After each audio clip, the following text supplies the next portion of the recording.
most discussed topic yet very poorly understood, a topic that forms a part of organon, case taking, and materia medica is the concept of miasm.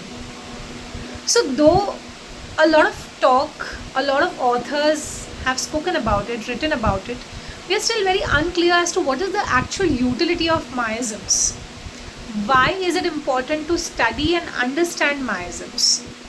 So, today let us dive into this journey of understanding what miasms actually mean. So, when it was Hahnemann's era, he had set in three miasms: SORA, psychosis, and syphilis. And this came in from the disease processes which were prevalent during his times. So, in those times, gonorrhea, syphilis, the soric itch were common, through which we got our base of the miasms. Then came in the tubercular miasm, having a tubercular history. And then, as we passed on from generations to generations, there were newer miasms which played their role. And that is why we have a lot of newer miasms in the current study. So, my dear friends, it's very important to keep an open mindset and learn it thoroughly, even though if we not apply in practice, but it's important to understand what is this evolvement, what is this miasm, इसका क्या utility है, ये कहाँ use होता है, ये कैसे आया, ये वर्ड का क्या मीनिंग है. So once you understand this, it will help you a lot in understanding your cases also. So let's get set and understand what miasm is. To understand miasm, one has to understand the underlying disease process from which it originates. Okay, so from the three basic miasms, SORA, psychosis, and syphilis, SORA comes from the soric itch, psychosis comes from the gonorrheal infection, and syphilis comes from the syphilitic infection. So when you see the source of the disease process, you will understand what is the miasmatic throw, what is the kind of manifestation that this miasm will give. But before getting into that, first of all, what is a miasm? So miasm, my dear friends, will tell you how deep, how acute, how chronic, how intense is the pathology. How is the reaction pattern of the patient in general? So when he or she is exposed to stresses in his or her lives, whether physical or mental, how does this person react in that situation? So the defenses that he uses, the reaction pattern that he throws, will tell us what kind of depth this person has. And that, my dear friends, is miasm. So let us zoom into understanding all the miasms in detail, with also considering the newer miasms that have been brought on with studies that Dr. Shankaran has put in. Whenever you are analyzing a case or whenever you are studying a remedy, just try and understand the desperation that is there in the remedy. So depending upon the intensity of desperation, you will get a hint towards what miasm is this patient belonging to.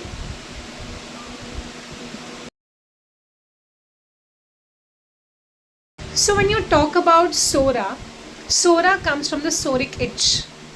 So here the complaints are more functional, meaning there is not deep pathology that cannot be reversed. So even though the patient may come up with some gross pathologies involving a lot of struggles, but there are high chances that they will recover. So SORA is that miasm which is hopeful. Of all the miasms that you have, SORA is the one which is optimistic. So though there are problems involved, though there is too much of continuous effort involved, but they will recover. When you talk about psychosis, you will see that there is a theme of covering up. So psychosis comes from the gonorrheal disease picture. So gonorrhea is a sexually transmitted disease. Okay, it's a STD. And it involves a lot of overgrowths that you see around the genitals. So you see that the genitourinary tract of the patient is usually affected. in psychotic individuals, the skin is usually affected, and you will see a lot of tendency to overgrowths. Whether it is in the skin or other parts of the body, you will see tendency to overgrowths or hyperfunctioning. When you see at the level of the mind, you will see that there is a lot of thing involved related to hiding themselves. When you talk about an STD, if somebody has acquired an STD, the feeling usually that these people get is that something about me is not correct, something about me is wrong, and I need to hide it. So that, in the ancestral tree, if somebody has had psychosis, it is passed on in generations with the feeling that I must not expose myself, I must not be vulnerable, I must be closed, I must hide. So these people usually tend to be avoidant personalities. They avoid going out, they avoid showing up themselves, and they tend to usually hide or cover up. So this is psychosis. Syphilis comes from the syphilitic infection, which is also an STI. But the difference here is that there is complete hopelessness, complete despair. The patient is in the zone of destruction, that there is no recovery possible. There is a lot of pessimism that nothing is going to rescue me out of this situation. You may see a lot of self-destructive attitudes in these people. Even going to the process of suicide and homicide is common in these people. You will also see that the pathologies which these patients have are in such a difficult situation to treat that even despite of taking a lot of medicines, these people are not helped. A lot of cases of uncontrolled diabetes, a lot of cases of non-healing ulcers, gangrene, cancers, wherein that reversibility is only completely gone, that is something that will point towards syphilitic miasm. Let us now zoom into the newer miasms, and the first miasm in this new concept is the acute miasm. As the name suggests, you must have already understood that acute meaning there is a situation of emergency. There is a lot of panic involved. So, these patients, when they come to you, they will create an entire aura as if the situation is very, very urgent. There is, a do or die situation.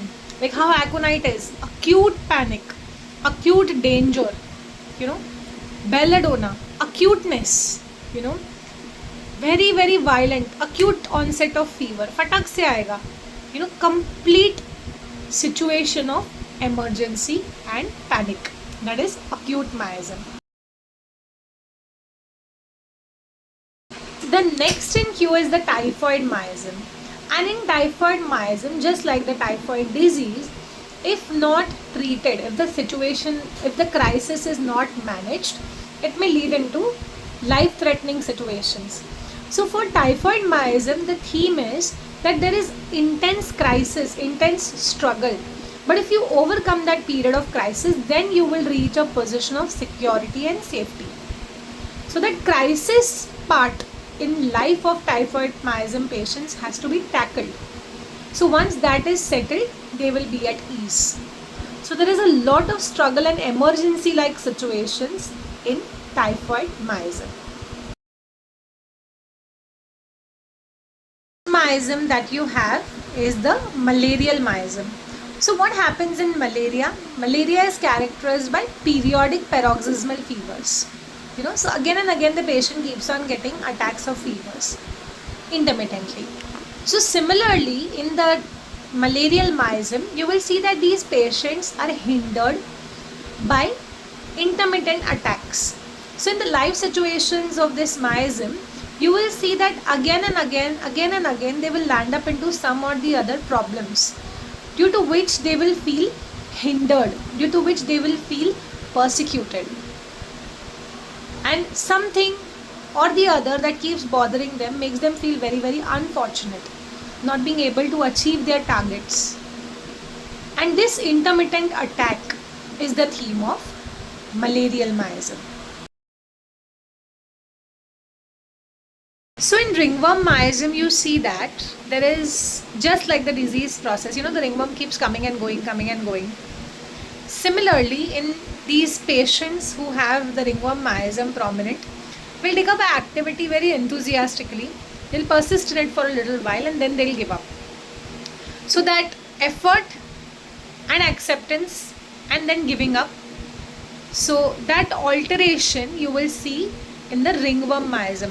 तो बहुत enthusiastic रहते हैं कि ये करना है, वो करना है, ये कर लूँगी, वो कर लूँगी. With the next moment they get into the zone, छोड़ना है यार, क्यों करना है. That is ringworm miasm.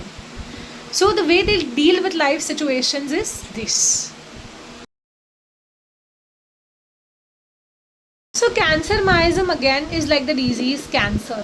So in cancer what happens is there is uncontrolled proliferation of cells. There is uncontrolled growth of cells. So that is beyond the normal cell functioning capacity, beyond the normal cycle that the cell usually grows on. So here in cancer miasm you will see that these people have a lot of tendency to go and stretch much beyond their normal capacities. So the word used here is superhuman efforts. So to achieve a particular target, they expect themselves to be so effective that they almost go beyond their capacity. And these people also have a lot of themes of control and chaos. So they want to keep all the situations under their control. They want to keep their emotions under control. They want to keep their environment under control so that it doesn't lead to chaos. And chaos means death, destruction. So you will see either of the polarities in cancer miasm, whether you can see the part of chaos, whether you see the part of controlling, it still represents cancer miasm. Then you have the leprous miasm. So leprous miasm comes from the disease of leprosy. So if you know that in times where leprosy would exist, lepers were treated as completely outcasted people. Wherever if you see that there was a patient diagnosed with leprosy, they would be removed from the house and put into places where there were no people in their vicinity. So there is a lot of theme of mutilation, because this part of me is affected by leprosy. I just want to cut it off. How they are cut off from the society. The same is the feeling that this part has to be cut off. I am cut off. I am excluded. I am not part of the society. That disgusted feeling, outcasted feeling. So because of my disease process, ये doctor ये कैसा खराब लग रहा है, people don't even touch me. People don't want to sit beside me.